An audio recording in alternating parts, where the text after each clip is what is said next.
আমি আসলে এর পরের প্রশ্ন এটাই করতে চাইছিলাম। কিন্তু মহারাজ যে প্রশ্নটা নিয়ে এলেন খুব সুন্দর। তো এই জন্মাষ্টমী আমরা দেখতে পাই যে ঐতিহ্যগতভাবে পালিত হয়ে আসছে সারা বিশ্বে। মানে এটা একটা সনাতন কালচার, সনাতন সংস্কৃতি ছিল। প্রভুপাদ সেটা ছড়িয়ে দিয়েছেন। প্রভু বললেন যে এমনকি জাহাজেও প্রভুপাদ করেছেন এবং জাহাজের ক্রু সবাইকে প্রভুপাদের ভগবানের কথা শুনিয়েছেন। এই উৎসবাদি পালন করার মাধ্যমে প্রভুপাদ আমাদের বিশেষ আ ব্যাপার শিখিয়েছেন।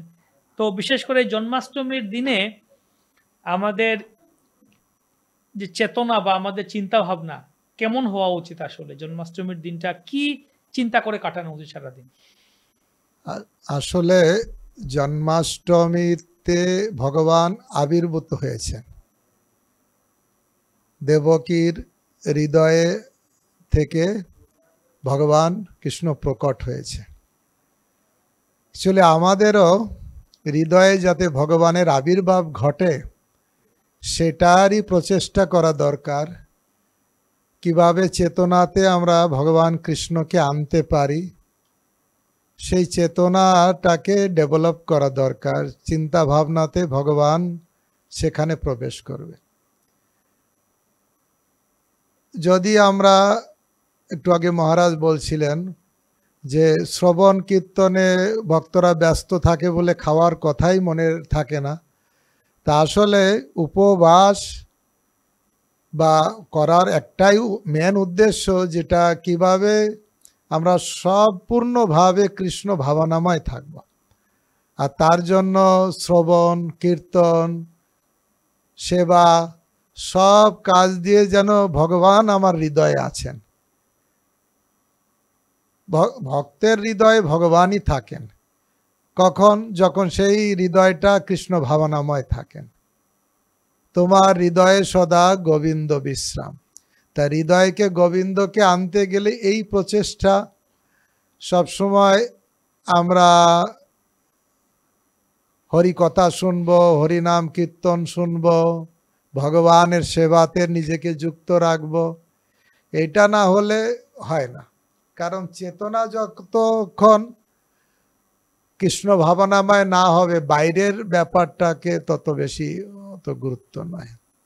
এই জন্য চেতনাকে শুদ্ধ করার জন্য যা শ্রবণ কীর্তন স্মরণ বন্দন পাদ সেবন অর্চন দাস্য সখ্য আত্মনিবেদন যেসব ভক্তির অঙ্গগুলো দেওয়া হয়েছে সেইগুলো অঙ্গ বেশি করে যাজন করা দরকার, যাতে হৃদয়ে কৃষ্ণ আবির্ভূত হন। প্রভুপাদ তাৎপর্যেও লিখেছেন যে দেবকীর হৃদয়ে আবির্ভূত হয়েছেন, সেখানে কাম ক্রোধ 6 রিপু আগে কংস 6 পুত্রকে মেরে দিয়েছে, আর তারপরে সেখানে বলরাম এসেছেন, জায়গাটাকে শুদ্ধ করেছেন, তারপরে কৃষ্ণের আবির্ভাব হয়েছে সেই দেবকীর হৃদয়ে।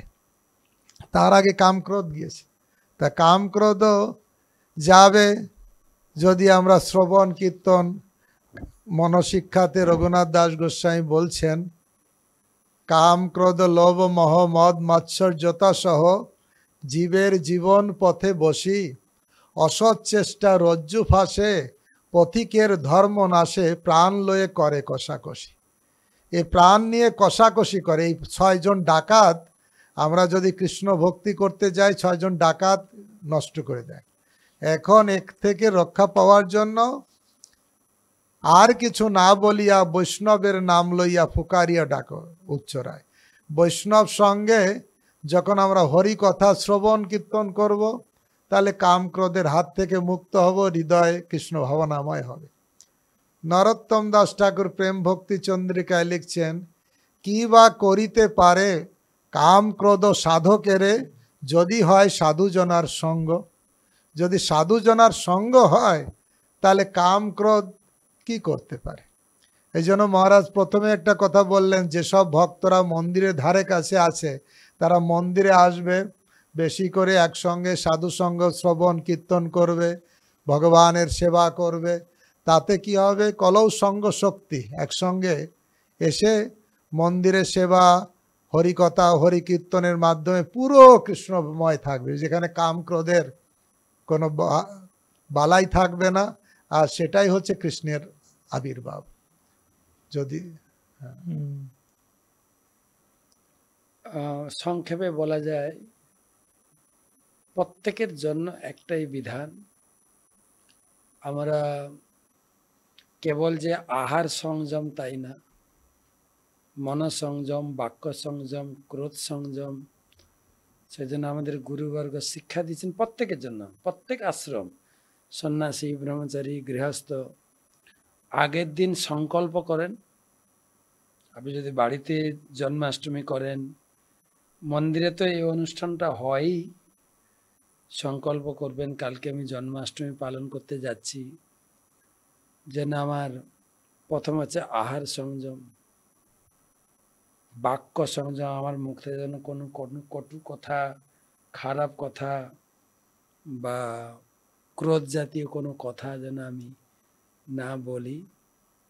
সেজন্য ব্রাহ্ম মুহূর্ত থেকে উঠে ভগবানের মঙ্গলারতি, নাম জপ, ভগবানের সিঙ্গার, এগুলো প্র্যাকটিক্যাল আমাকে করতে হবে। এবং গীতায় ভগবান বলছেন সততং কীর্তয়ন্ত মাম যতন্তস্য দৃঢ়, যত্নের সহিত ভগবানের এই তিথিটাকে পালন করারই যত্ন করতে হবে।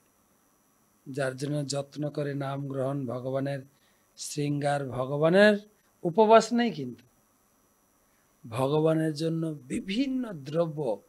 আমরা যখন বাড়িতে থাকতাম দেখতাম সে খইয়ের লাড্ডু, মুড়ি, কত ব্যাপারে শুকনো খাবার আগে থেকে প্রস্তুত করে, জন্মাষ্টমী ভাব, জন্মাষ্টমীর যে প্রস্তুতি আগে থেকে, শুধু এক দুই দিন না, তারাও আগে থেকে, এটা মানুষের মনে হৃদয়ে গেঁথে গেছে। এই প্রস্তুতি লাগবে। সেই জন্য তো আমাদের প্রায় এক সপ্তাহ আগে আমরা করছি টক শোটা, প্রস্তুতি নেবে এবং যত্নের সহিত, যতন্তশ্চ দৃঢ়ব্রতা, এটা করলে আমরা ফলপ্রসূ হব। কয়েকটা জিনিস, সততম কীর্তয়ন্ত মাম, ভগবানের নাম কীর্তন, গুণ কীর্তন। ভাগবতমে আপনার 90টা অধ্যায় কৃষ্ণলীলা, স্রেফ কৃষ্ণলীলা 90টা অধ্যায়, তার ভিতরে 39টা অধ্যায় কৃষ্ণের বাল্যলীলা, বৃন্দাবন লীলা, 12টা অধ্যায় আমার মথুরা লীলা, আবার 39টা অধ্যায় আপনার দ্বারকা লীলা। কত কথা আছে বাল লীলা, মথুরা লীলা, দ্বারকা লীলা, কথা শোনান। সাধারণত গুরুবর্গ আমাদের দিয়ে থাকেন জন্মাষ্টমী তুমি কৃষ্ণ বই পড়বে, কৃষ্ণ বই শোনাবে। এটা একটা গুরুত্বপূর্ণ। কৃষ্ণের কিভাবে জন্ম হলো, কিভাবে বৃন্দাবনে গোচারণ লীলা, বাল লীলা করেছেন, এইগুলো আলোচনার মধ্যে মনকে, হৃদয়কে, আমার বাক্যকে যদি আমি রাঙিয়ে রাখি, আনুষঙ্গিক যেগুলো করা উচিত নয় সেগুলো আসবে না। সেই জন্য এগুলো একটু প্র্যাকটিক্যাল কিছু টিপস আমরা যেন এগুলো পালন করে চলি। বাহ। তো মহারাজ, আপনি এখানে বললেন এই যে প্রস্তুতির মধ্যে খইয়ের লাড়ু, অনেক কিছু বললেন। আমরা তো উপবাস করবো ওই দিন, সেই লাড়ু বানিয়ে কি হবে? ভগবানের উপবাস নেই তো? ভগবানের উপবাস নেই? হ্যাঁ, ভগবানকে বেশি করে সিঙ্গার করবেন, মন্দির সাজাবেন, ভগবানের নতুন ড্রেস, ভগবানের জন্য যত প্রকার যার যেটা কলা আছে আপনি প্রচার করতে পারেন, বেশি করে কৃষ্ণ কথা প্রচার করুন।